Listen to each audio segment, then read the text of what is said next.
Hello, everyone. Welcome to this conversation that moves us forward as a part of Knowing the Law, where awareness plus education equals smarter choices.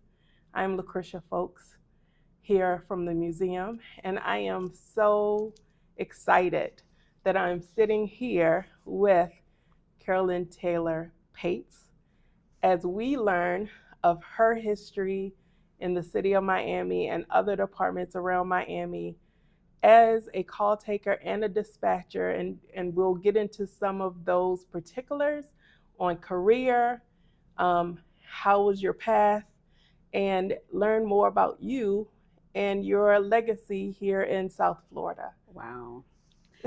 Well, thank you so very much, Ms. Lucretia. I'm delighted as well.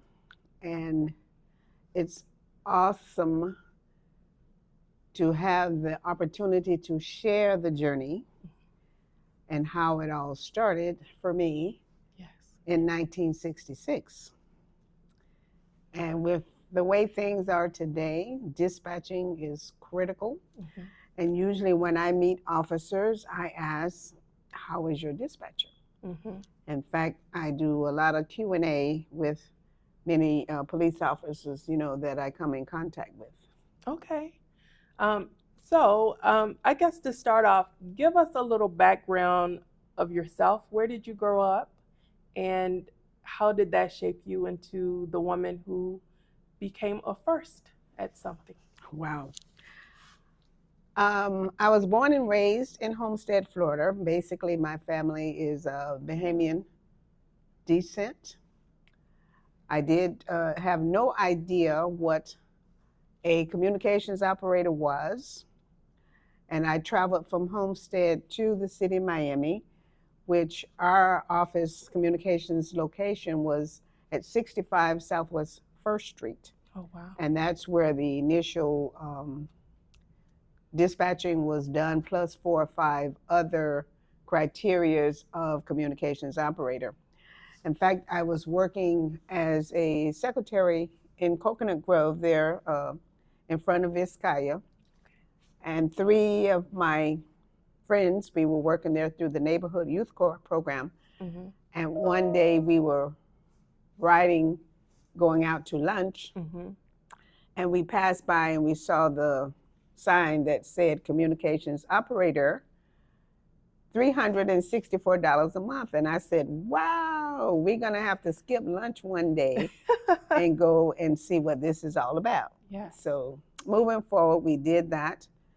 It was a typing test we did. And I must say out front, mm-hmm. that I never, ever thought about being the first anything. African American, mm-hmm. Of my Black, descent or what have Bahamian you. Bahamian descent or what have you. And that was in 1966. Mm-hmm. And I was hired there. I looked around, and yes, I was the only African American in there. Mm-hmm. I wasn't, never really thought about it. And it was maybe 2 years later that I saw 2 of the other young ladies that were hired. But we originally used to do key punch. Mm-hmm. We did the switchboard. Then we went to teletype. Mm-hmm.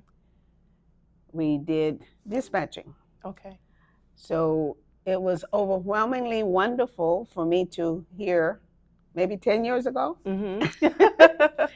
that I was the first African American fire and police, okay. for City of Homestead, which I physically worked there, Florida City, mm-hmm. South Miami, Coral Gables, El Patel, Miami Shores, Biscayne Garden, Biscayne Park, Miami Springs, and we did have the Metro on there. I love typing. I love business administration, so it was a job that paid well. Mm-hmm. So I 364 was what it was. A month. Uh-huh. Not a year, thank God. Yes, yes.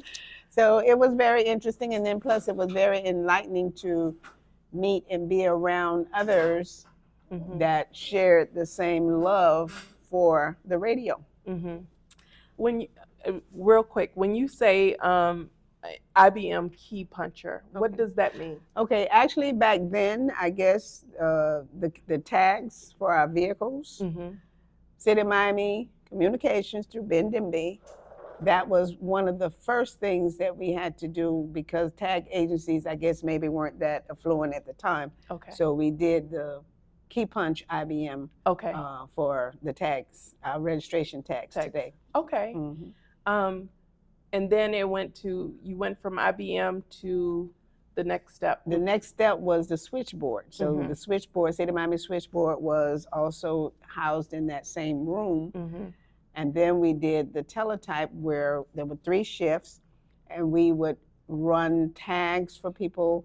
We would do messages all the way up to, I'm trying to remember, different agencies that needed information. So it was teletype through various communications. Yes. Okay. And so I grew up knowing a time where when you say switchboard, all the images from TV shows in my childhood comes to the forefront. And it was back in the day at one point, literally you take out one cord and put in a cord. No, we had graduated. Okay. I think originally that was the scope of it. Yeah. However, we had, actually incoming phone calls with different, throughout the city. Okay. But it was not that. But I know that there was a room because I did see at one point that there was a room that had had that. So yes. Thank God for technology. Right? That's awesome. That is awesome. So until I started working here, I didn't know, and I'm sure many of that will view this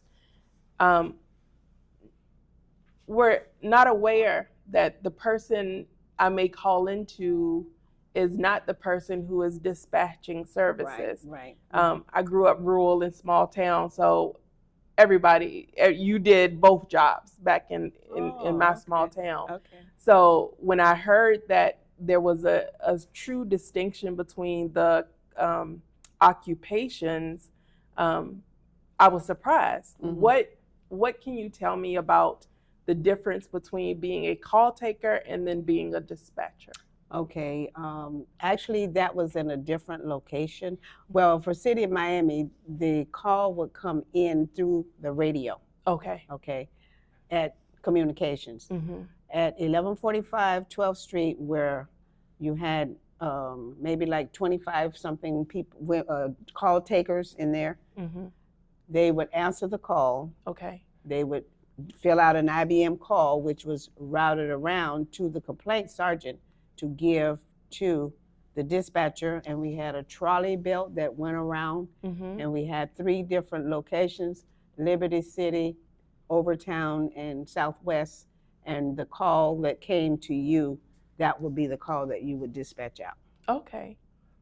What do you remember about your first dispatching experience? Wow, so many. Because dispatching in Homestead, I lived in Homestead, so I knew the officers, so it was nice to put a face with the officer. At City of Miami, 1145 12th Street, I enjoyed dispatching Southwest section. And then when I had an opportunity to do a ride along and see what Overtown looked like and what have you, and I learned geography. That was part of an aspect that I taught and trained in communications when we had training day. And then also we had training for answering the call, getting it out, and that was all police. Okay. All police. Then I think when I left and came back, fire department was also included in that. In fact, my first Code 1 fire, which is a house engulfed in flames or whatever, it wasn't at a house, it was a drugstore Eckerd's Drugstore, Mhm. 54th Street and North Miami Avenue. I will never forget that. And we had the board that controlled the lights Okay. on Flagler or, you know, different locations Mhm. that more or less allowed us to control the traffic so that the apparatus that's going to the location could Yes. flow freely. Oh, wow. Um, Another situation, and I got to meet the officer where this happened. I think it was in the 70s. Mhm. Officer Michael Barish was working off duty, Okay. and there was an airplane crash going to Bogota. Mm. It was a plane crash. I don't recall any lives being lost, but it was Okay. Christmas trees that were going. And the officer didn't raise the station. He Mhm. called my name and he said, "There's a plane coming down 36th Street." Oh I my said, goodness. "Wow." But, you know, for me, it was making sure that I knew where all of my officers were at Mhm. all times, Mhm. because that was the dispatcher's responsibility. And another big thing is 911, what's your emergency? Yes. Making sure that the caller Mhm. was calm, even though the address came up through technology of the Motorola system that we had, and we were able to get someone out there as soon as possible. Mhm. So we were able to do fire and police collectively Mhm. in order to dispatch. And, you know, well, for me as a dispatcher, I enjoy the inner city Mhm. because Why? mutual aid, Uh-huh. and you have two other ladies sitting there. And if you needed to dispatch a 315, which is where an officer is in trouble, Okay. and we would take the air, you were in control Mhm. of that situation, and then you would do multitask Okay. in order to take all city. And I can recall an incident where one night I worked midnight shift and I had a chase from Coconut Grove up to Broward Oh wow. and then back down to Miami. So, you know, it Yes. was exciting. I was focused. Mhm. And, you know, once you learn something, you know, it's just hard to get away from it. The only Mhm. thing I probably couldn't do today is the typing that I used to do. Okay. But, Yes. So I was really shocked when I learned that 911 services in the city in Miami-Dade County has been here for over 40 years, right? In growing up rural, um, our address used to be Route 1, Box 86A, wow. and that's how we were identified where I grew up until it was the 2000s before we went through a street naming process. Wow. So it could help our 911 dispatchers in my small town. Mhm. So looking at the history of this system being around for over 40 years, knowing the geography Yes, that's very important. is very important. So knowing the streets, because I've been here 20 years in Miami, and it has taken me about 20 years to understand the grid system. But it's because I grew up in a community where we had named streets. So at the intersection of this name and that name, not the intersection of 36 and Biscayne, or 36 and 27th Avenue. So understanding that piece, how much time does one take in starting one of these positions? Do they take them out as a part of learning other communities? Yes. What happens is you are in a 2-week class, Okay. and then after that training, then you're released to go and work the different segments of the area. Mm-hmm. In EWS, and if you draw across, north, east, south, and west. Yes. North is odd numbers. East and west, even numbers. Avenues run north and south. Okay. Other places, terraces or whatever, east and west. So that was a little tool that we came up with, with the training, for that, in order to better understand geography in the city of Miami. Plus, you had a map. Okay. You know. That's awesome. So are the pay rates different for for the different roles?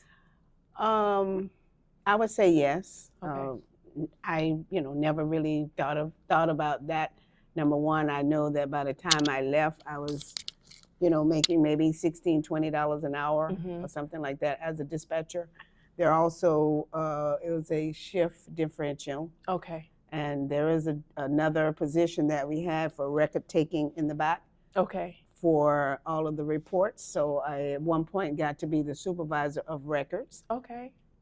in the back for the police officers calling in their call after each call. And then that information is also put in because we had a backlog one time and I ended up reviewing 3,000 reports. And I said, oh my God, girl, you better slow down. But I just love what I did. Yes. Afternoon kind of like was my favorite shift. Mm-hmm. But for me, also the NCIC for running tags, there was a room separate Okay. for that. So there were like maybe 4 different sections that you had an opportunity to work in the 911 system. Mm-hmm. So call taker, dispatcher, NCIC, records. Oh, wow. Was how that was set up. Yeah. So depending on the shift, so was it, you said afternoon shift, is that the 3 to 11? Okay. Yeah. Midnight you got even paid a little more, but I'm not one to stay up all night. So. Yes. They thought I was, and said, oh, well, how you don't never work midnight? Well, I did my time, shift A, shift B, and sometimes, you're fortunate enough to work where you are the most applicable. Yes. So I enjoy that as well. Oh, that's awesome. I know that we talked about some of the skills and qualities a person should consider if they're considering going into this occupation, because it really is a field for special people. Yes. Describe what a call taker or dispatcher, in your words, what would the qualities and skills would they need? Well, I would say focused, being able to type, being able to answer the phone diplomatically and by SOP, standard operating procedures. Dispatchers, you knew the city, you knew the area of where you were sectioned to, north, south, north, or what have you. And you did, I would say, be more focused on the safety of your officer as a dispatcher. We had 2 positions, position A and B. You were assigned to the dispatchers. Okay. So if I needed a wrecker, if I needed an ambulance, or if I needed something, those 2 people would be responsible for that. Okay. So they would call those agencies to get them out. Yeah. Okay. Well, no, they wouldn't call, but they would send it to me, and then we would dispatch it out. Okay. If I needed a wrecker or whatever, they would call the agency to get them. If that's how you mean that one. Yes. Yes. Okay. So what qualities did you have that said when you saw the job announcement and your friend said, okay, let's go find out more information? In that moment, what qualities did you know you possessed to do a good job?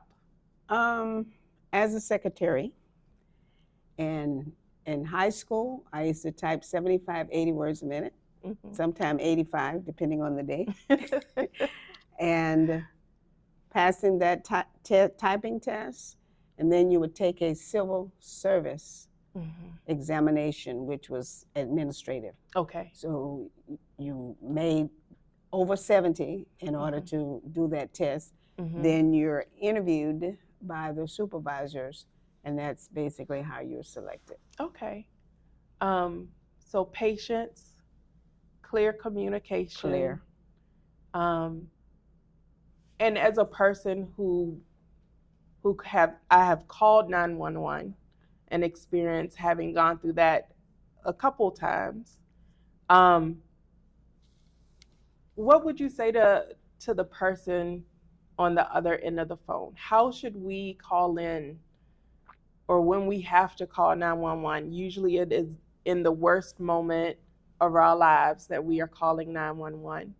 And so it's not easy to be patient or calm on the phone. How does the skills skill set of a call taker work into getting the information you need? Well, brevity. Mm-hmm. And I was reading something from Homestead Police that I got yesterday, actually, to see what it was now. Okay. Who, what, when, where, and how. Okay. To me, in that order. That's the way I learned that. Those are the questions that I'm going to ask, and the criteria of learning that, because it's in your SOP, in your class before you release to go to the floor, you are able to learn how to answer the phone, how to talk to the person. Now, I also had an opportunity to go and work and run public safety completely in the city of Miami Beach, with the geography was different and some of the enhancements of the job. There's a company called APOCA, APOCA, and they did a certification on criteria for dispatching 911, police, and fire. And I had an opportunity also, because what we did was pre-arrival instructions at Miami Beach. Yes. So I had a wonderful opportunity, because the Heimlich maneuver, that's a tough one.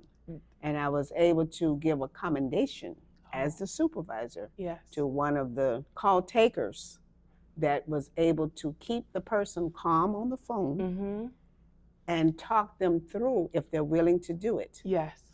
The Heimlich maneuver. And that made headlines with the Miami Herald. Oh, wow. So yes, I'm sure the young lady and her family were very, very pleased, with that. But to me, I have to say, and I say it today, this is still one of the best years in Miami-Dade County, because I hear very well, I listen very well, I pray, and even family members that knew about 911 and didn't know how to call 911. Yes. So I addressed that immediately.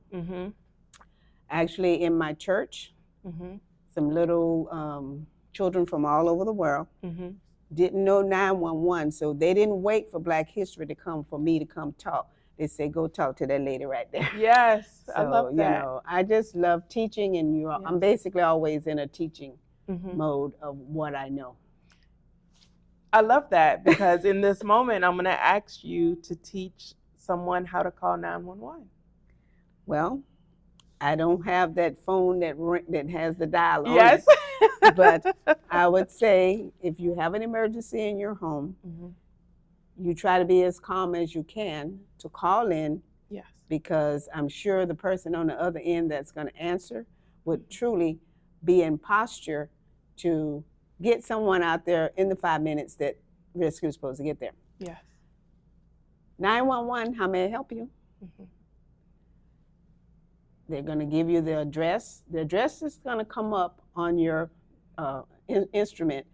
However, you want to confirm that it is the right address, because we did have some situations back some time ago. But you confirm that, you get all of the information. You have to type the information in there in order for that to be routed to the dispatcher. Okay. And then once she gets the call, and if you feel that the person is not as secure as perhaps they may think, and then sometimes you got some real hysterical ones. We had a saying in Miami Beach, it's called refreak. Ma'am. And if they gave you your name, call their name. Yes. Because that is the refreak of that. And then they are able to help you.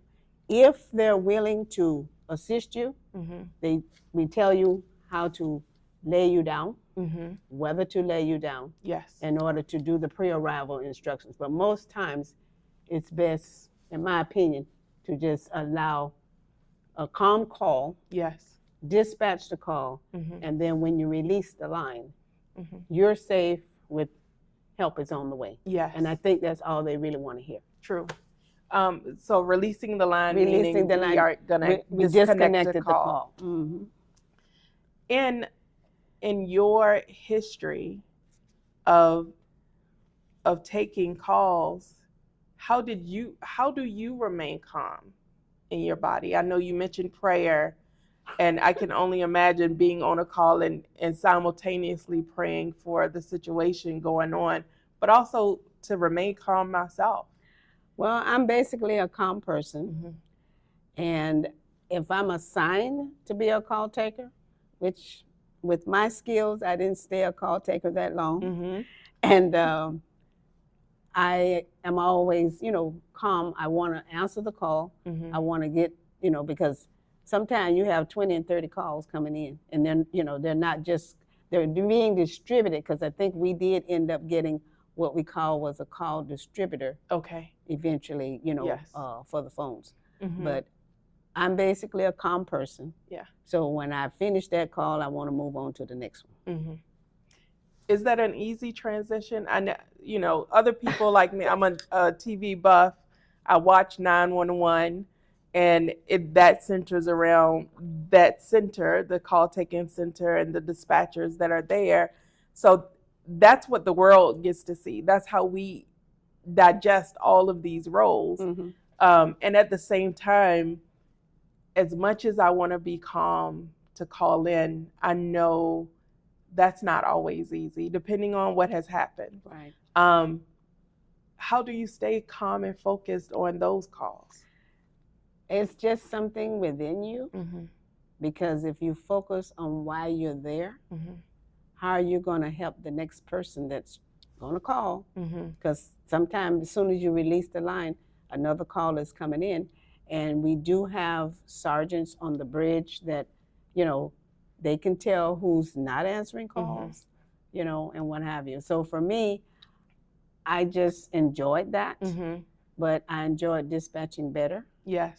It even got better when I became a supervisor in order to, help other people. Yes. In the center. Yes. And I think I wrote about one of my dispatchers. They were getting ready to terminate him. Mm-hmm. Because not everybody has that patience or that empathy. Yes. For someone. True. You've brought this person in here, they've been in here 5-6 weeks or whatever, and you're just going to terminate them? No, I didn't like that. Yes. So I stepped up and I said, let me train him. Mm-hmm. And what happened with that, he worked better, because not everybody's personality is the same. That's true. And I was able to pass him. Mm-hmm. He eventually became a supervisor. Okay. Okay. And in fact, one day, I wrote about it in my book. He was, an officer was raising him, and this was Channel 1. Yes. Which is the easiest channel. Yes. Liberty City. All of them are bad at one time or another. But anyway, I was in the kitchen, and I have the radio with me, because you're not going to just let him be there by himself. And I don't know what got his attention. He was distracted. Yes. And he said all he could remember was me coming out the kitchen with the spatula in my hand. And I said, answer him. And I think if you have one situation, you're not going to allow too many more to happen. Got you. And yes. I mean, I wasn't raising my voice. Even when I said, answer him. Yes. It didn't make a person, because I've known several people that have frozen on the air, and you can't freeze. Wow. Thank God I wasn't one of those. Yes. Yes. I mean, because I'm assuming that the job is stressful. Oh, yes, very. So how did you deal with stress? What coping skills and tools did you have in your back pocket?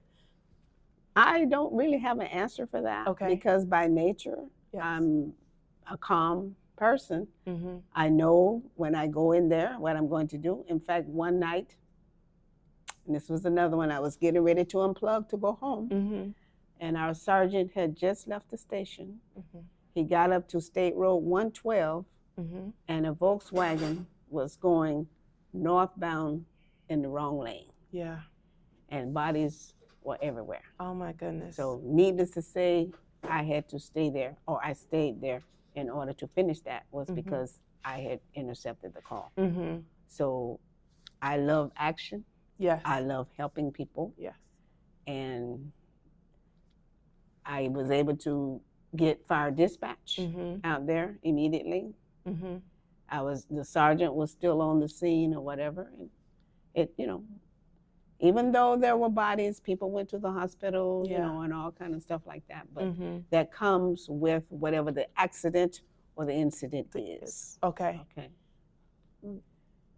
In this training, so 2 weeks of classroom training, understanding how the customer service piece, right? That's the customer service piece, getting the calls in and explaining what they can do before services arrive. That's a part of this customer service place. Mm-hmm. And then they say still waters run deep. And so that patience and all that you exhibit as a person probably has been with you all your life. All of my life. And it's the inner love for what I do. Because even in cooking, if I know people that love what I do. Yes. And if someone said, oh, so-and-so made, no, Carolyn did not make that. No, that's right. So, I just love who God made me. And then I love to share. And if I just feel that customer service is a big part of who I am. Yes. And sharing, teaching, training, and executing. Yes. Those are key points to any job, right? Yeah. So if you can learn and master just the understanding of those areas, the dynamics of it. The dynamics of those areas makes a difference in any position, right? How, as a career, because your stress is a stressful situation, it is, you have to find coping skills to go through it. What is the longevity right now of someone being a call taker or a dispatcher? How many years? Currently, I'm in the process because actually I went there in '66. I was in and out for travel reasons with my husband then being in the military. And I always was able to come back and dispatch because that's what I knew. Yes. It's something that I love and something that I knew. And I'm in the process now of doing some research for grants to assist the city and other departments so there won't be so much turnover in communications. Yes. So if I can, get help from you all here at the museum, for helping us do that. And for me, I've got certifications outside, but they're all community related through Miami-Dade College and what have you. Even the state of Florida picked up some certifications. Okay. But what I would want to do is see a dispatcher's certification as a career. Yes. I heard someone here say earlier that it is a career. No, it's not a career. Most people here now, once you learn it, you enjoy it. The pay is very good. And that's okay. Yeah. But I want to see something on the wall. Yes. Yes. Just like you like to cook. Yes.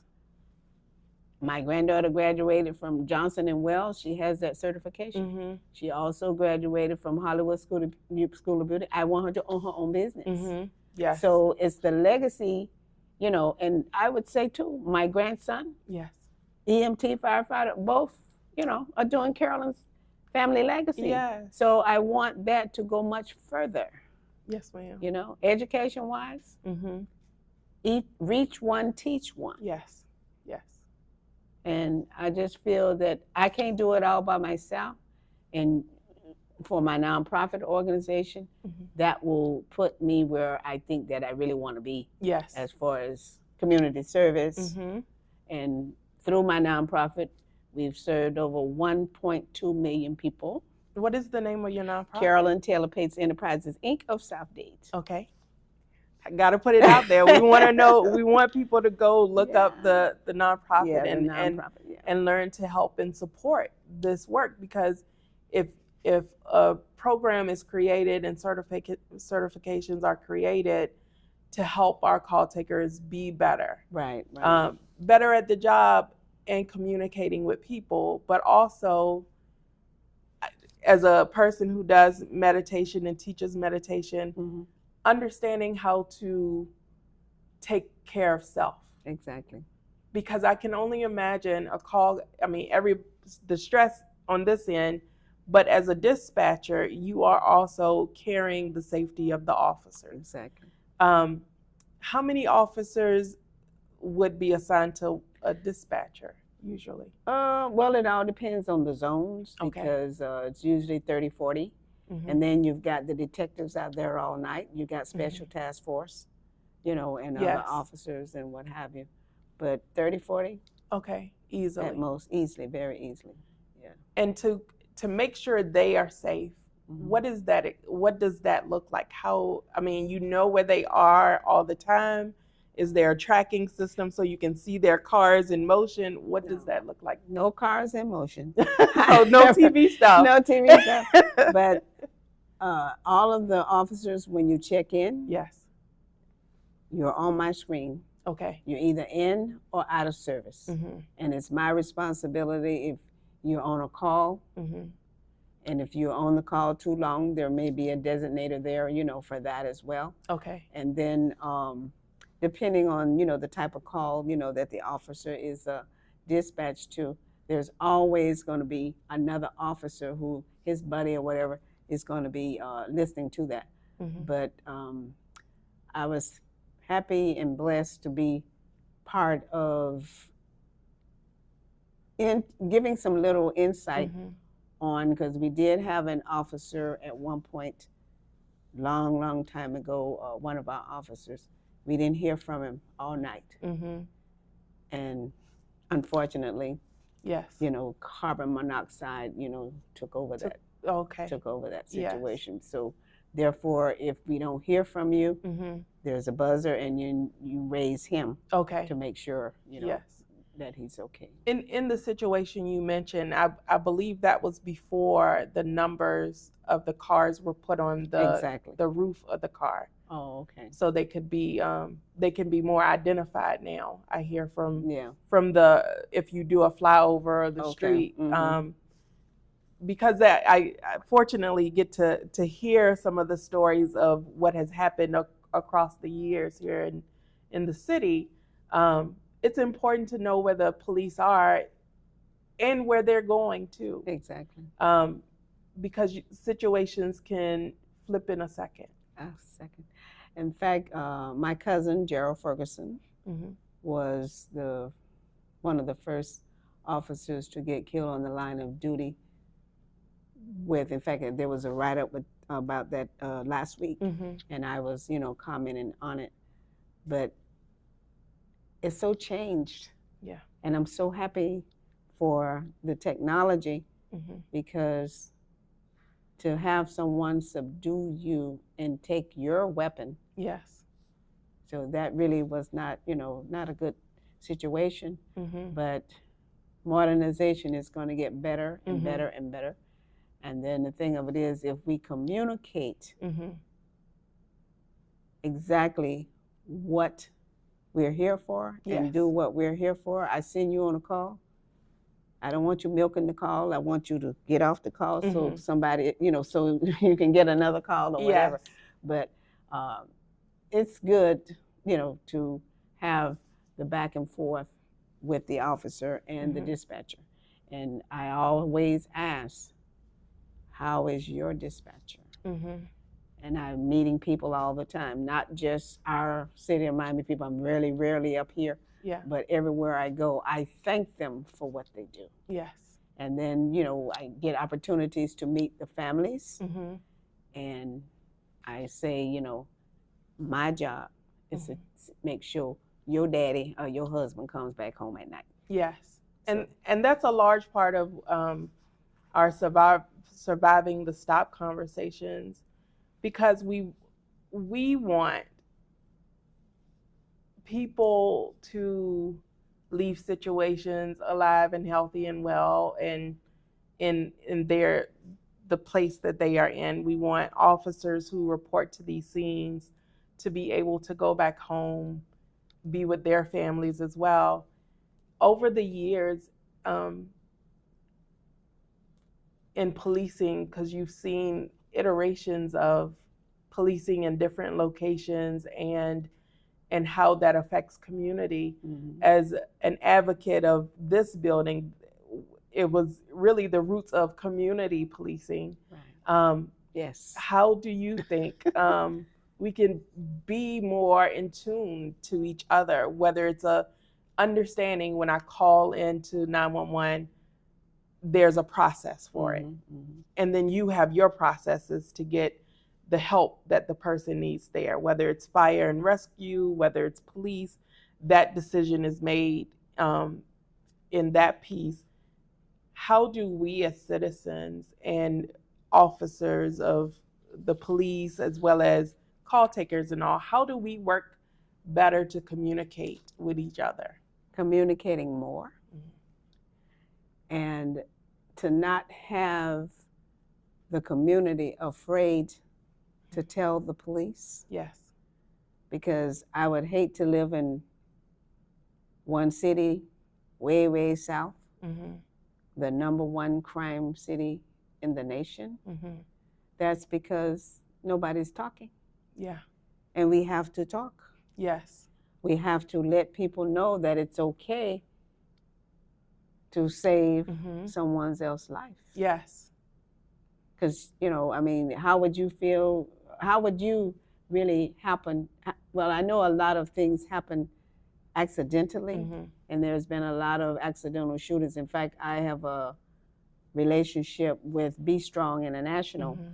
and I'm assisting them with domestic violence, gun by violence, yes. and what have you. Yes. So I fit in numerous situations mm-hmm. or how I deal in the community. Yes. And if I see something, mm-hmm.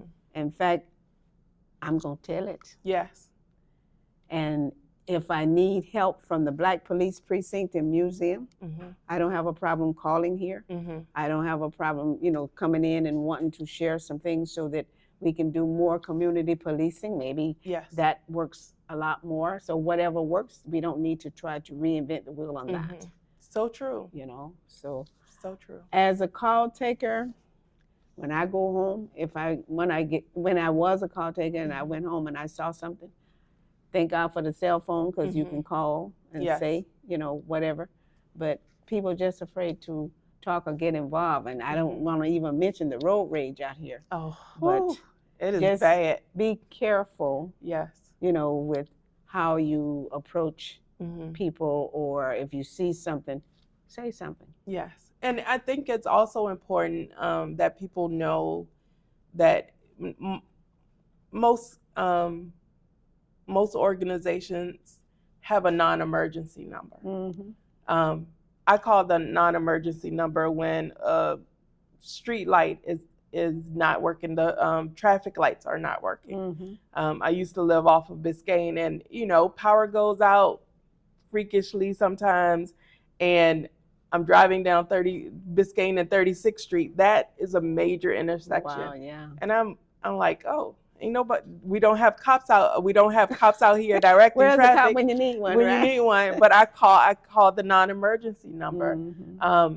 And you kind of go through the same process of identifying yourself when you call in. Mm-hmm. What is the non-emergency in that moment?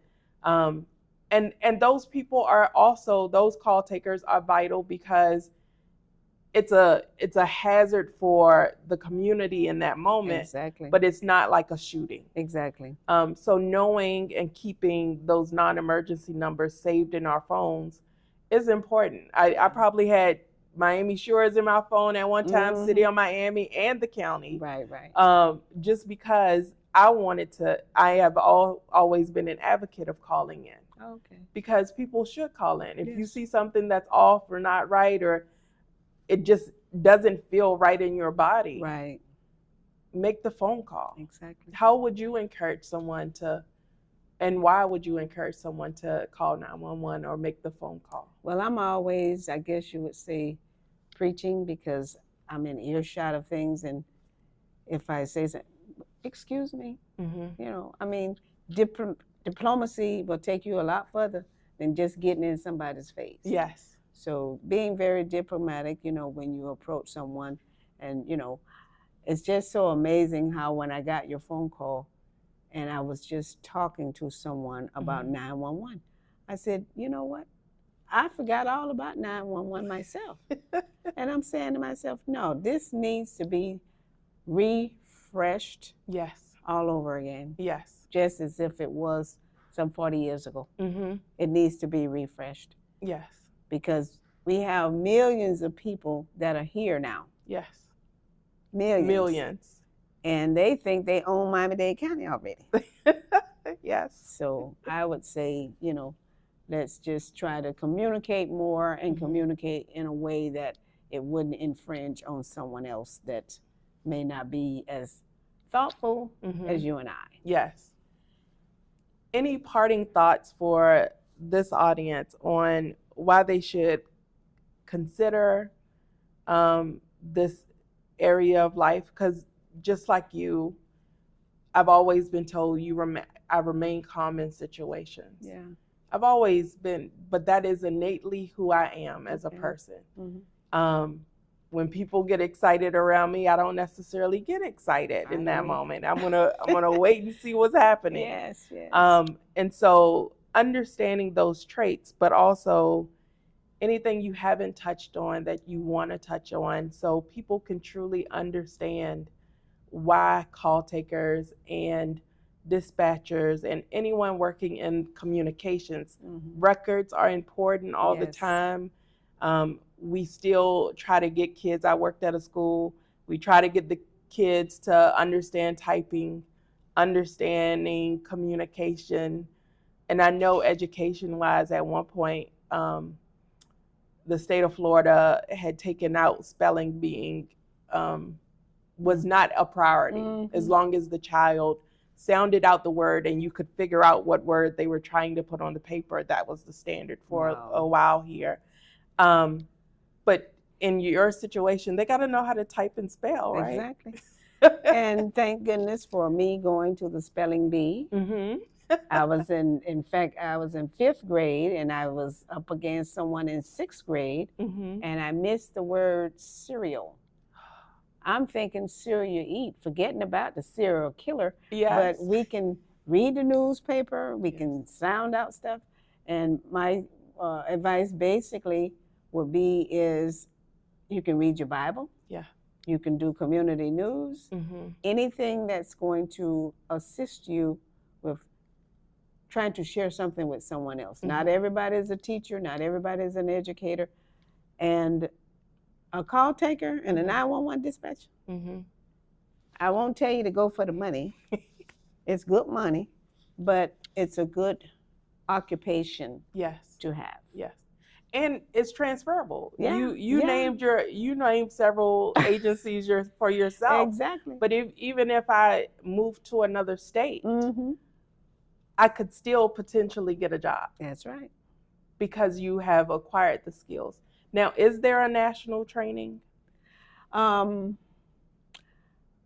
don't think there's a national training, not for dispatchers, but I am going to be meeting with my career person from Miami-Dade County who does fire. Okay. And through the APOTCA, it's probably police and fire, but I Google everything. So that would be a good tool, you know, to Google. And I do referrals. In fact, someone just called me recently for a job in Orlando. They wanted to know some of my techniques. My techniques, I can tell you mine. I'm going to train you the SOP way. You have to develop your own. As long as, because it's easy to get in trouble if you stray away from the policies and procedures of that. So I just developed my own technique once I was trained. And when I kept leaving and going to wherever I was traveling to or whatever, and I came back, everybody wanted to retrain me because they knew it wouldn't take long. So, that was, you know, good. And even when you do manual stuff, I know the last time I actually came back, I was an officer in Ocean Reef. And the person they assigned me to, she was a novice at what she did, but everything we did, we wrote it down. Yes. So you really can't go back and forth, because if you're used to manually doing things, it's difficult to come back and talk and talk and type at the same time. Yes. And for 8 hours, other than when you're on your lunch break. Ooh. So Yes. that is really awesome. That's Okay. an awesome technique to have, and I think a lot of the dispatchers that have left here, they're working at other organizations, Okay. other police departments, Yes. and Yes. it is what it is. But it was a wonderful journey. Yay. My job career was to be a secretary.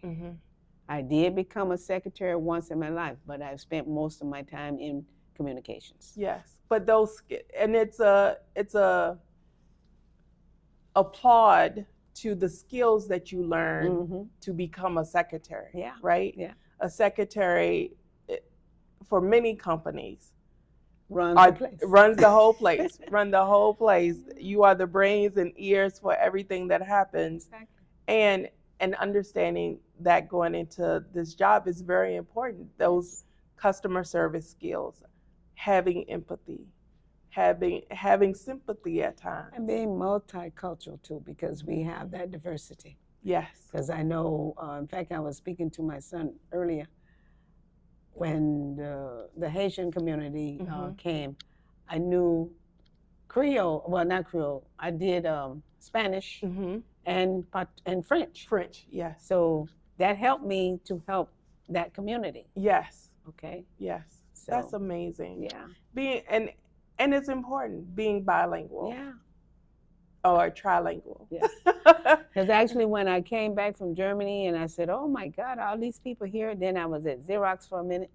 I went to Miami-Dade Community College, took a conversational Spanish class.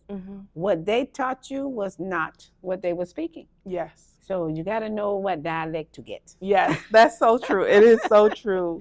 Okay. Any other parting words? Well, I would just say, let's continue to pray ye for one another. Yes. People don't like to hear that, but I'm a woman of prayer. Yes. I'm a woman of distinction. And if you look in our comic book that you have, everything that Terrence or whoever put that together is true, and it's more manifested now. Amen. So thank you. Thank you. Thank you for your time. Amen. I am very grateful that you came up today to do this conversation. Yes. To talk about the career that you raised a family on. Yes. And we're satisfied with. Yes, yes. That's so important. And we want to share more of these stories with our audience, making sure that we do the best that we can, because awareness plus education always equals smarter choices. And in knowing the law, we thank you for this conversation. And I thank you for the invitation. So grateful. Amen.